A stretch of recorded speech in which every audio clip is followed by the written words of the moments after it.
Welcome to Ali Fitness Podcast, a weekly production all about bringing health into fitness. Dr. Michael Lewis is a graduate from the US Military Academy and from the Tulane University School of Medicine. So he completed his postgraduate training at Walter Reed Army Medical Center, the Johns Hopkins University School of Public Health, and the Walter Reed Army Institute of Research. And in 2011, he founded the Brain Health Education and Research Institute and specialises now in treating military personnel and veterans who have experienced psychological or physical trauma to the brain. Dr. Lewis has also played a major role in educating the public on the importance of omega-3 fatty acids for the prevention, treatment, and rehabilitation of the brain prior to or following traumatic brain injury or concussion. Dr. Lewis, welcome to the show. Thanks. It's a pleasure to join you and all your listeners. Look, thank you so much for coming on. It's a very timely interview for me. 6 weeks ago, I actually had a fairly bad bike accident where my helmet split open. And since then, I've been getting quite regular headaches and unfortunately still have very blurred vision in my left eye, which I thought would have sort of come back to normal by now, but hasn't.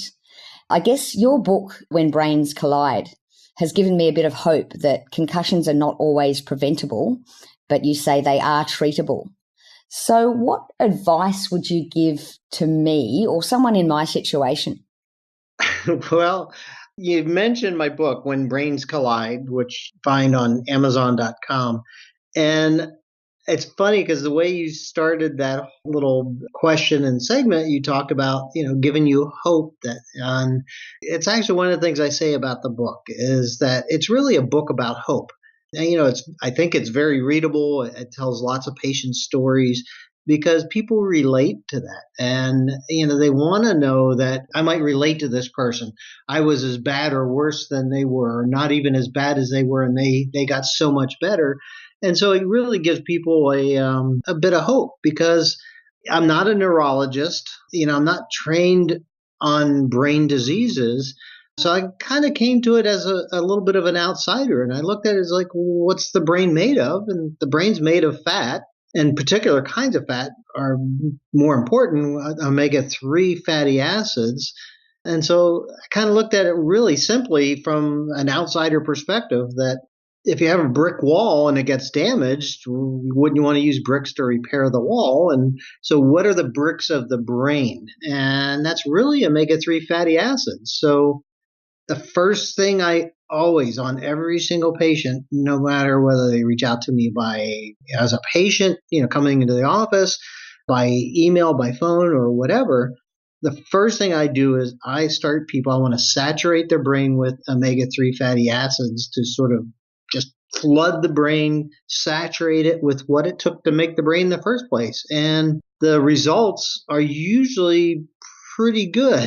Not everybody. It's not a magic cure or anything, but it certainly provides the foundation, the nutritional foundation to where the brain can heal if it's going to heal.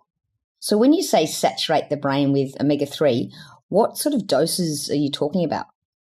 Well, most of the scientific literature, when they're doing studies using fish oil or omega-3 oil or omega-3 fatty acids, number one, when they report in the study that the dose was in milligrams, I pretty much already know that, they're not using enough. So I use pretty much a log scale more than what most people do.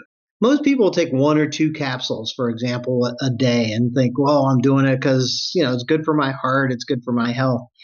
I tend to start people on, depending on the concentration, somewhere around 15 capsules a day, divided into 3 doses. So 3 doses of 5 capsules, breakfast, lunch, and dinner. And I do that for at least a week. In some cases, people have been on it for years. And then I try to drift them down to twice a day and get down to once a day. 4 or 5 capsules once a day is sort of a good maintenance dose, or a dose that can be used in sort of a preventive mode. So, Dr. Lewis, just to be clear then, so we're talking about treatment as opposed to prevention when you mention 15 capsules a day? Yes. So 15's a lot. And, it's going to cost money because you really should buy good quality fish oil because there's a lot of junk out there. But also, there's always concerns about what it does, about whether or not how it deals with the platelets. And so at higher doses, and I don't actually think 15 grams is that high of a dose, but at those types of doses, there can be an issue with bruising. If you cut yourself, you bleed a little bit more than you would normally. Not anything like if you were on pharmaceutical blood thinners. It's nothing like that. It's more like if you were to take a baby aspirin a day. So it's not really a good idea to be on that much for very long. So that's why I sort of look at it as a loading dose to saturate the brain over a couple of weeks and then get down to a good maintenance dose where we know that bleeding is not an issue. It's safe.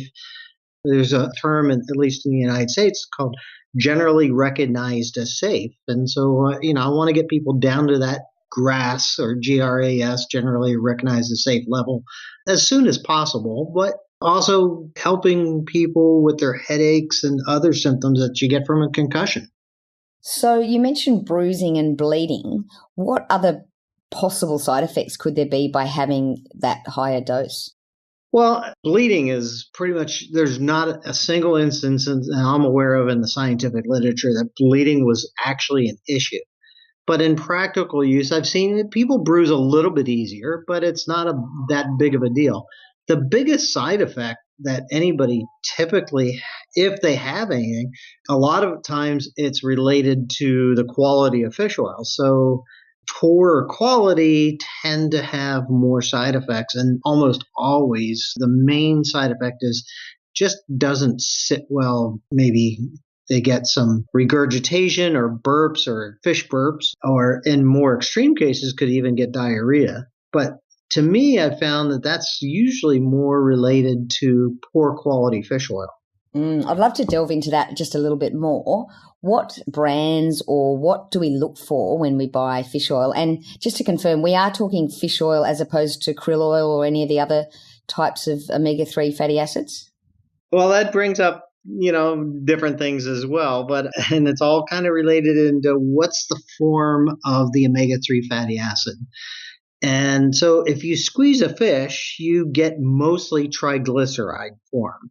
So you have to understand a little bit of the manufacturing, and that's really simply put as, most decent quality fish oils, they go through a process called molecular distillation. And basically what that entails is it breaking the glycerin backbone of the triglyceride. So now you have free fatty acids, which are unstable, like sodium needs chloride to make salt. So you got a positive and then a negative. And so you've got the free fatty acids and you have to bind it with something to keep it stable. So they bind it with actually an alcohol molecule.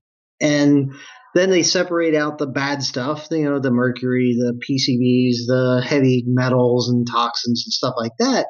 So that's the way to basically clean it to make sure you're not poisoning somebody with concentrated fish oil with bad stuff in it.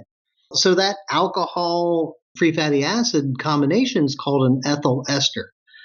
And technically, it's no longer an oil. In fact, my understanding is in Australia that you're not allowed to call ethyl ester fatty acids, you're not allowed to call it fish oil because it's actually not an oil in its form.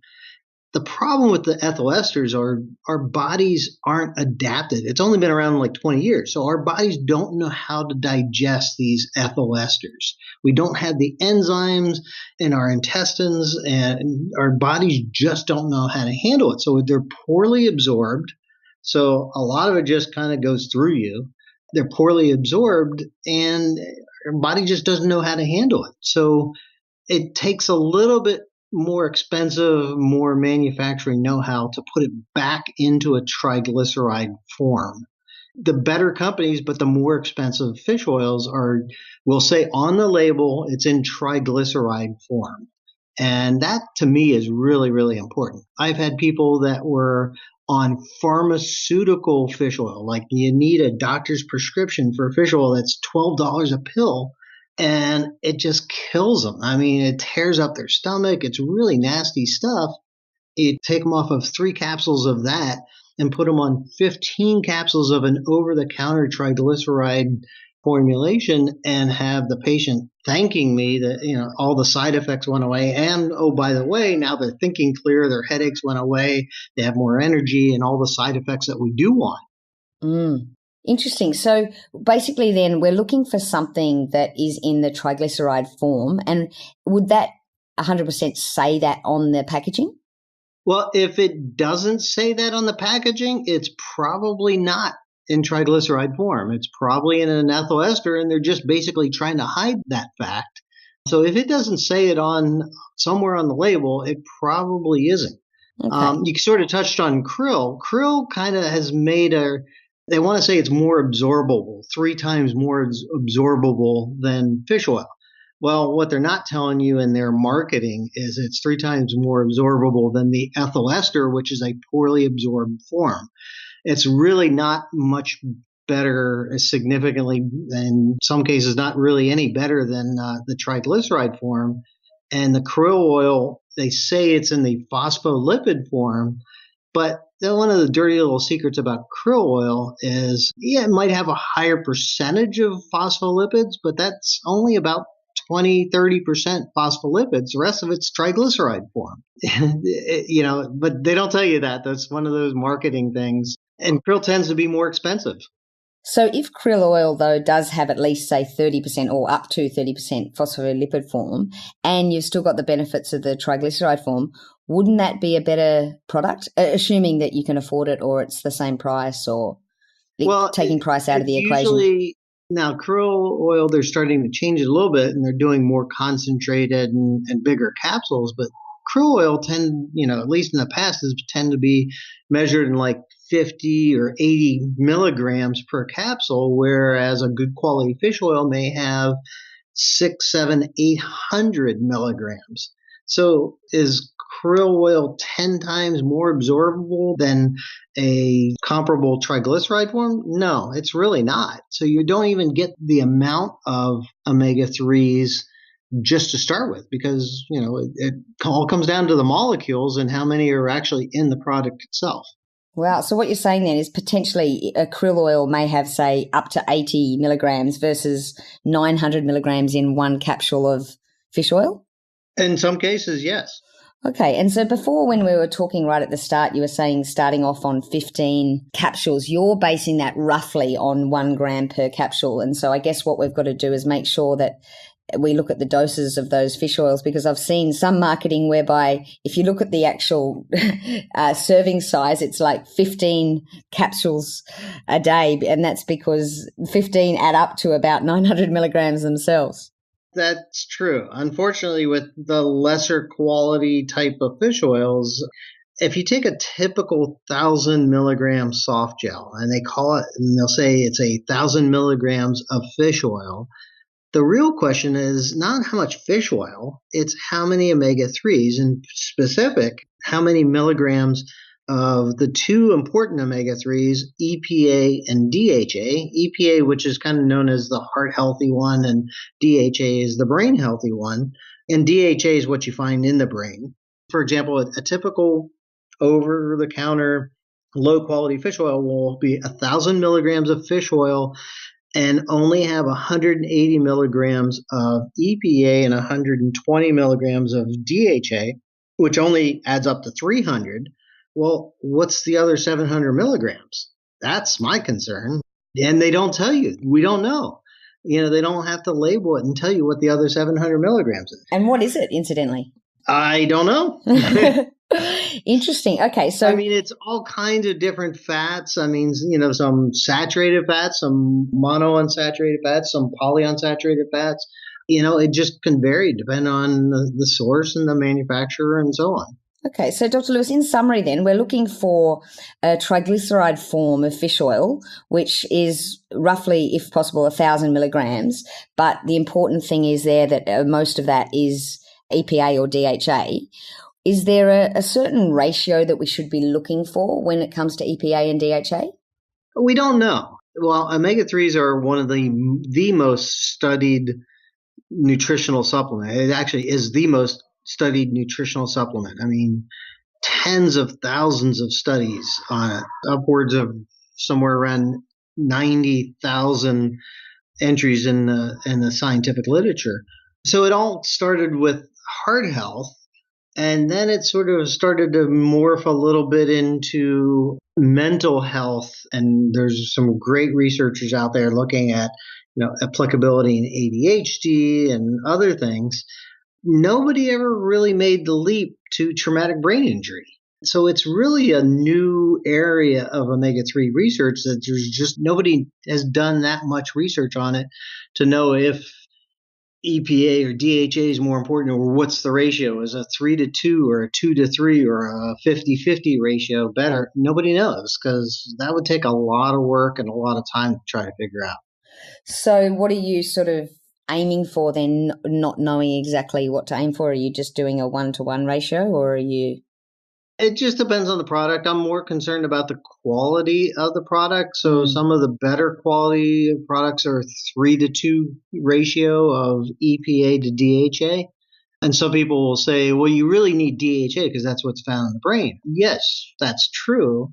You can't negate the incredible power of EPA. EPA has actually been shown to be more important in mental health issues, such as depression and so on, more important than the DHA.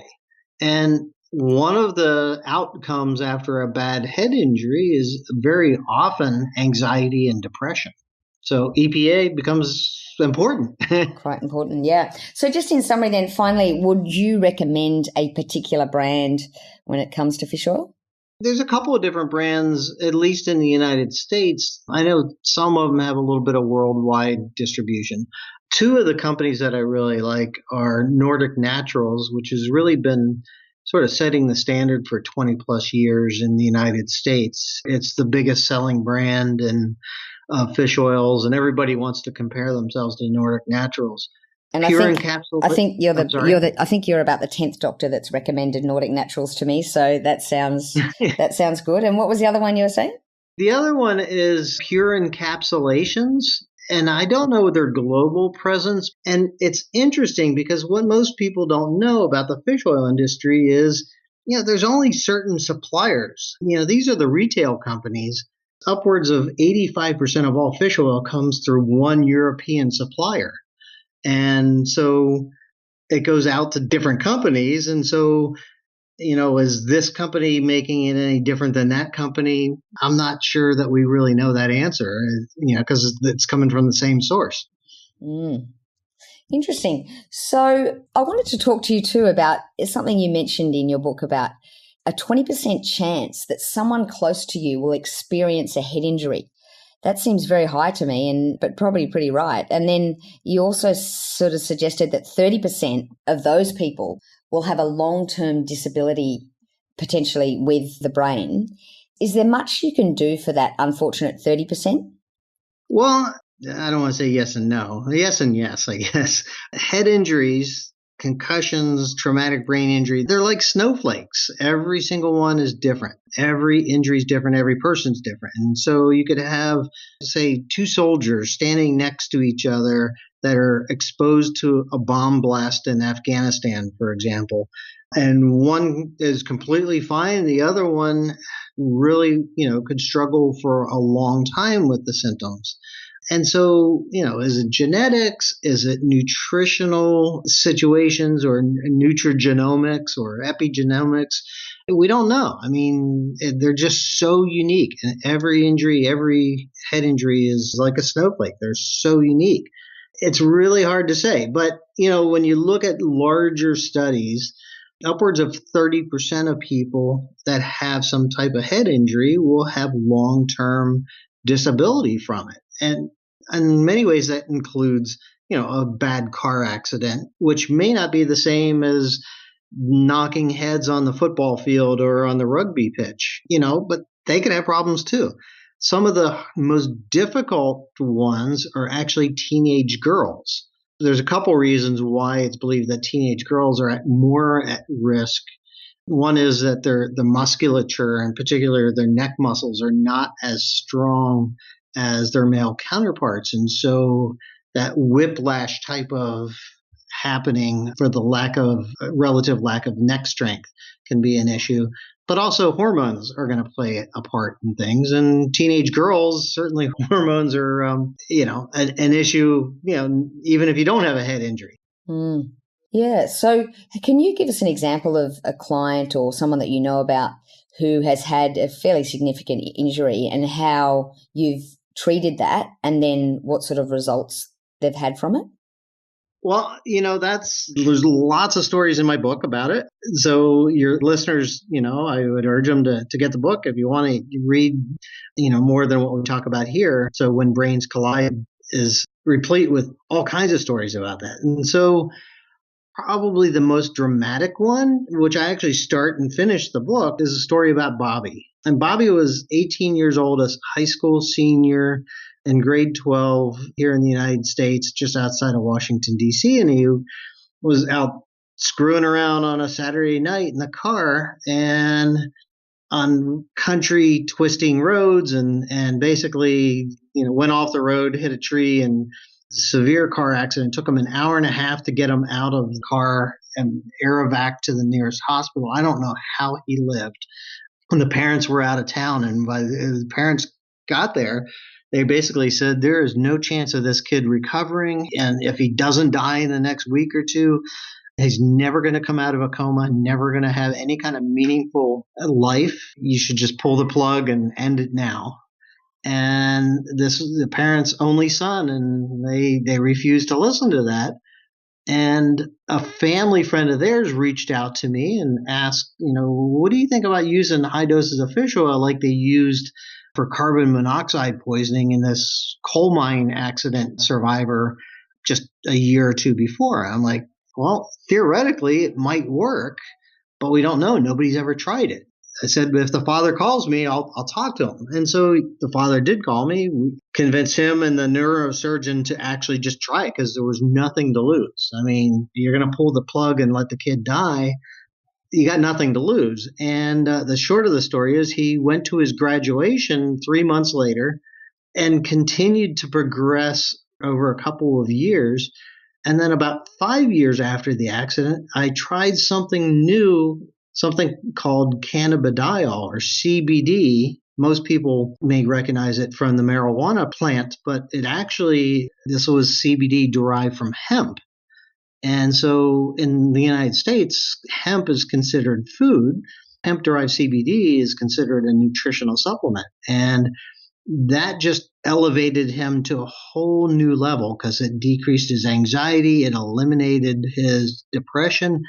So much so that he moved out of his parents' house, got an apartment with some friends as a full-time job, and at night he's doing stand-up comedy in Los Angeles.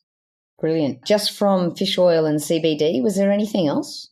No, that was it. So there was no physical therapy. Obviously rest. What about dark rooms or anything like that?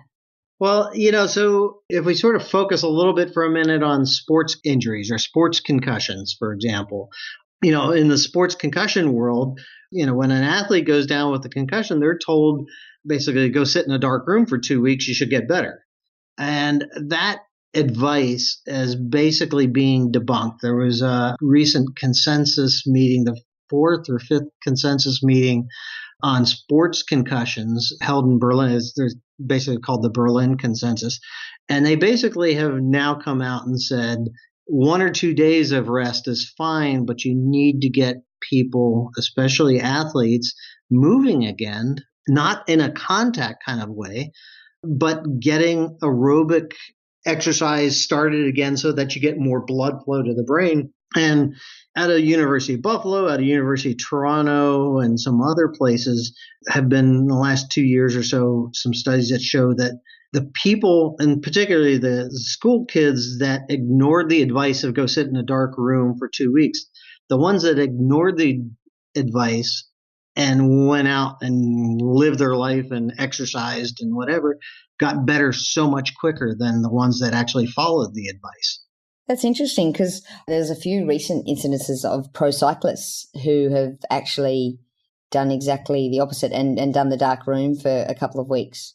So it looks like even at pro level, they're still not following the current studies. It's not. And Stanford University is one of the, top tier universities in the United States on the West Coast. And they hired a guy out of New York who basically he's an interesting, fascinating guy, MD, PhD, neurosurgeon, inventor, entrepreneur, just an amazing, amazing guy. He started the Brain Trauma Foundation, which really sets the standard for traumatic brain injury care.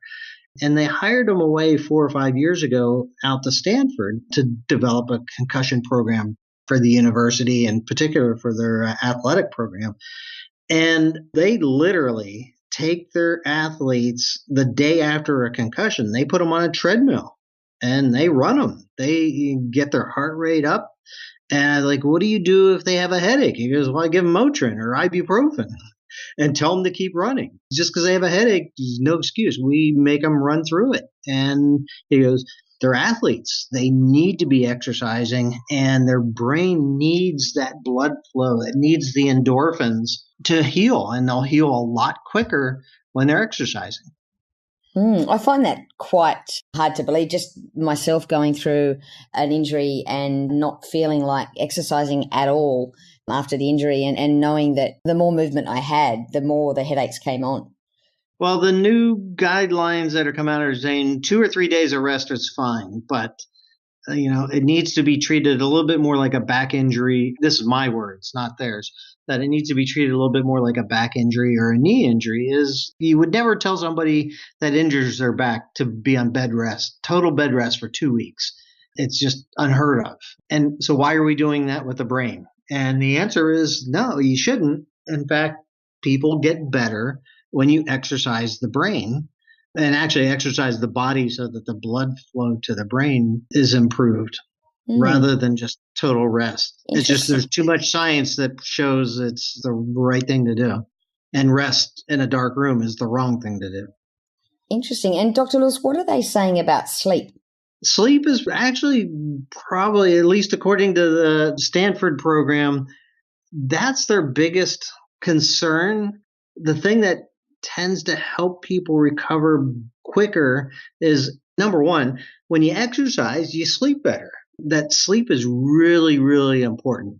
And one of the ways that you're going to get better sleep is when you're physically tired from exercise, not just physically tired from the head injury, but physically tired from exercise, and you tend to sleep better.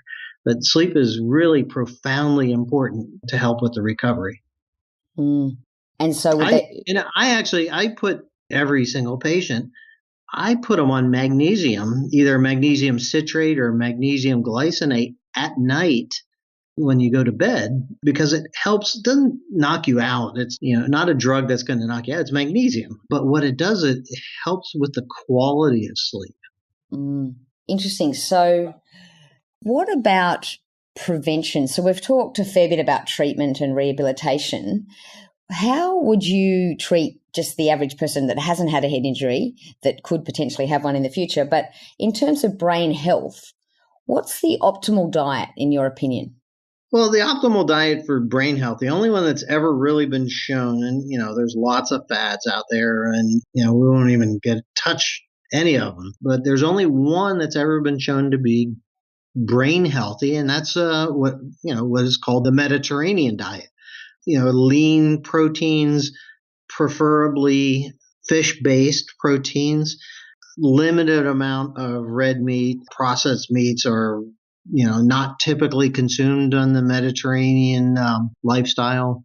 Water is the drink of choice. If you drink anything else, maybe a glass of red wine, but not something that you would start. But if you like to drink, a glass of red wine is typically thought to be okay. But mainly, fruits, vegetables, and lean protein. And what about fats, as in, let's say, good fats? When I say lean protein, at the same time saying fish, part of the importance of fish is it's a great source of protein, but it's also a great source of fat. And fats are incredibly important. I mean, you talk on your show about diet and exercise, I would assume all the time, and or nutrition and exercise. It's a balance beam. And the thing that holds up the balance beam is protein. And at one end of the beam is fat, and at the other end of the beam is carbohydrates. Protein by itself is pretty unpalatable. It's like eating cardboard. So you have to flavor it with something. And reasons we don't need to get into here 40, 50 years ago became this whole concept of fat is bad. And so that left what do you flavor food with? And that would be carbohydrates. When I was in graduate school, I did a dissertation on basically looking at population level data that showed that the more non-fat and low-fat foods we consume as a society, the amount our obesity went up. And that's because of carbohydrates.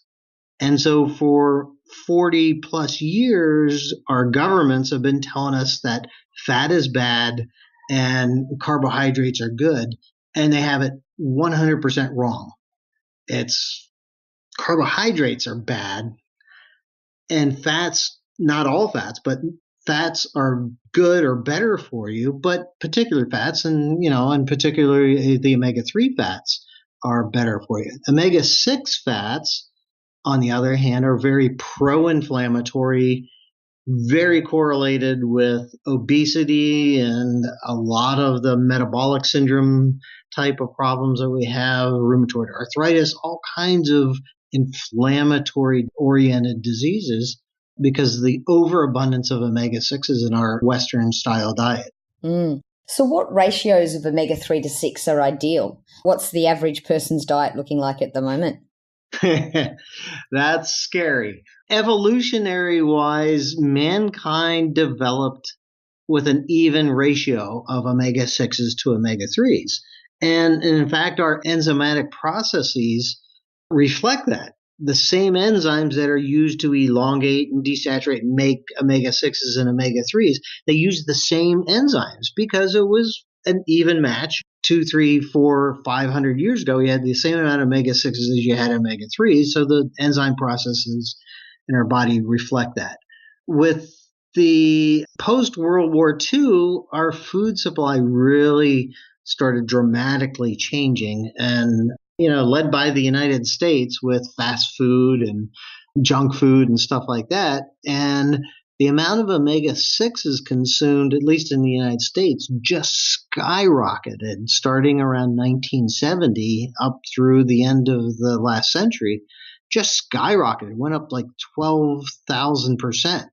And it was really driven mainly by soybean oil because omega-6s are very shelf stable. So soybean is used to process foods. It's used in animal feed and everything, but it's used to process foods because it's very shelf stable. So you have processed food, you can sit on the store shelf, it can be shipped around the world, it can sit on the shelf for years. Fish, which are high in omega-3s, you put a fish out in the sun for an hour and it's going to spoil because omega-3s are inherently very unstable. They're very flexible. The things that make it important in the body also make it vulnerable outside the body. So they're very unstable and spoil very quickly. I did a study with the National Institutes of Health, and we looked at suicide in the military population, and we found that omega-6 to 3 ratio in U.S. soldiers on average was 25 to 1. Wow. 25 to 1. And it's no longer a fair fight for the enzymes. What should it look like? It should be less than 5 to 1. And you can test this by blood work. We can measure this in the blood. It's not routinely done. It should be. It's probably more important indicator of health than cholesterol. And most people have a pretty good idea how their cholesterol is or what their cholesterol is. Most people haven't a clue what their omega-3 levels are or omega-6s. So they can pretty much guess that they're probably out of balance. What would you recommend we all do starting from today to get those ratios right? In other words, what are a few foods that we should really start eating or supplements we should start taking, and what should we be avoiding? It's a zero-sum game. So the way we look at omega-6s and omega-3s, at least when you're measuring it in the blood, it's a zero-sum game. So the more omega-6s you have percentage-wise, the lower percentage of omega-3s you're going to have. And so I kind of look at it as sort of two sides of the same coin. And so there's two things that you need to do in very broad strokes is you need to decrease the omega-6s in your intake, and you need to increase the omega-3s. We wouldn't need these really high doses of omega-3s if our omega-6 levels weren't so high. And so decreasing your omega-6s means basically a lifestyle change, moving much more towards a vegetarian-based Mediterranean nutritional habits.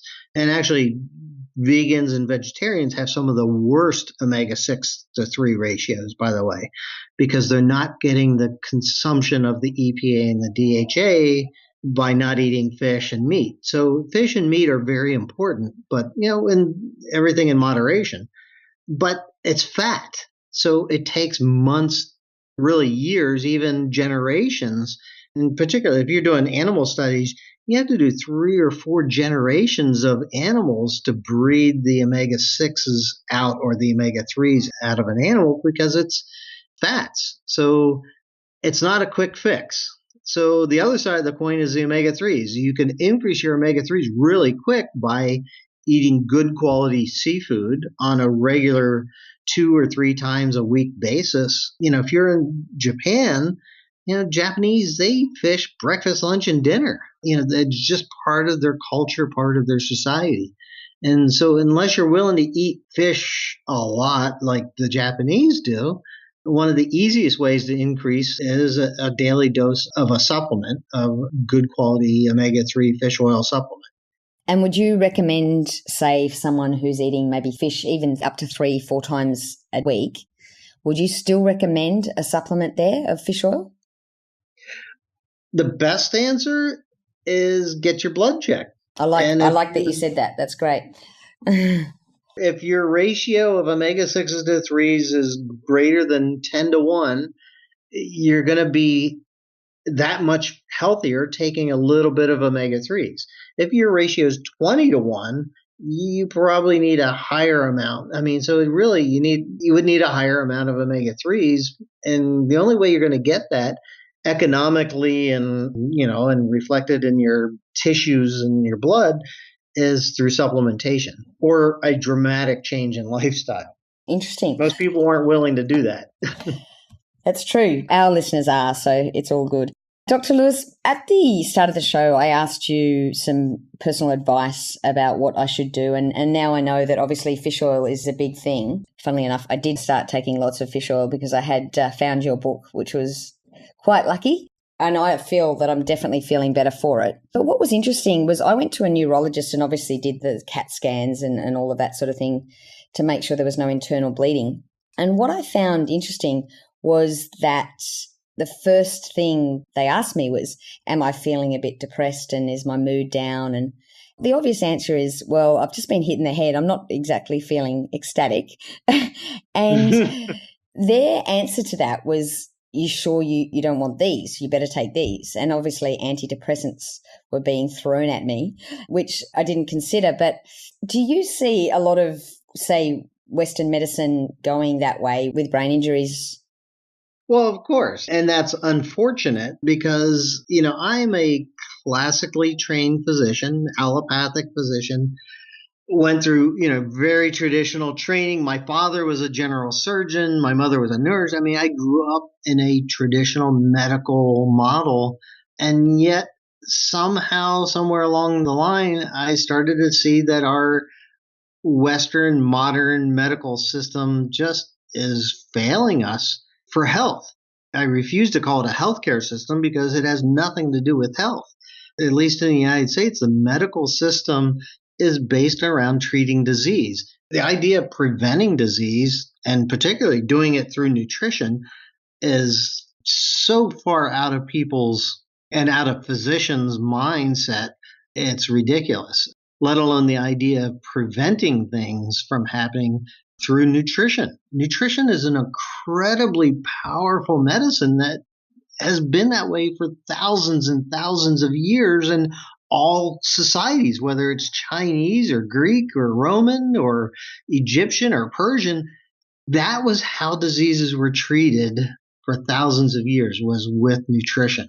And because of our modern successes of we can put a man on the moon, we can vaccinate people to eliminate this disease or decrease that disease, we kind of lost sight as a medical system. We've lost sight of the power of health. And to me, the foundation of health is nutrition and exercise. Excellent. Well, thank you. On that note, I would like to ask you a bit of a personal question, something where we ask all our guests on the show, and that is, do you have a tattoo? I do not. I've got 2 teenage kids, and I always tell them, think of your grandmother with a tattoo. And that was enough to turn them on. They're like, I don't think they're ever going to get a tattoo either. That's a great quote. I haven't heard that one. I might use that one myself. On that note, look, I'd love to thank you very much, Dr. Lewis, for coming on the show and sharing your knowledge.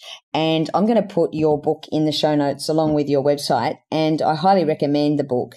And like you said at the start of the show, it really helps when you're in a situation like I was to see other people's, I guess, journeys, and also to know that there's always people worse off than you. I agree. And like I say, I look at it as it's a book about hope, because people need that. When you've had a head injury and you feel like you're the only one going through it, and this is another way our medical society fails us, is that people with head injuries, it's almost like they feel like they're reinventing the wheel. I mean, particularly with severe injuries. And, it has a major, major impact on the entire family system. And families are usually left to try to figure it out on their own. There's just not good systems out there to help people and families and personal providers how to get through a head injury. Absolutely.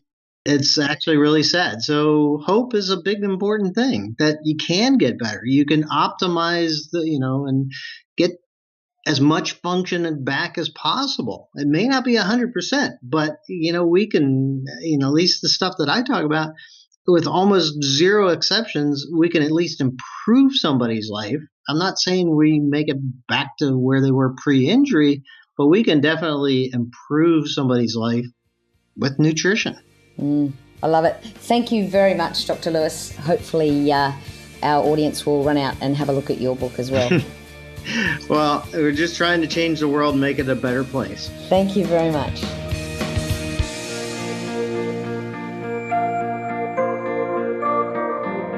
For all the resources and show notes from today's episode, please go to www.ally.fitness.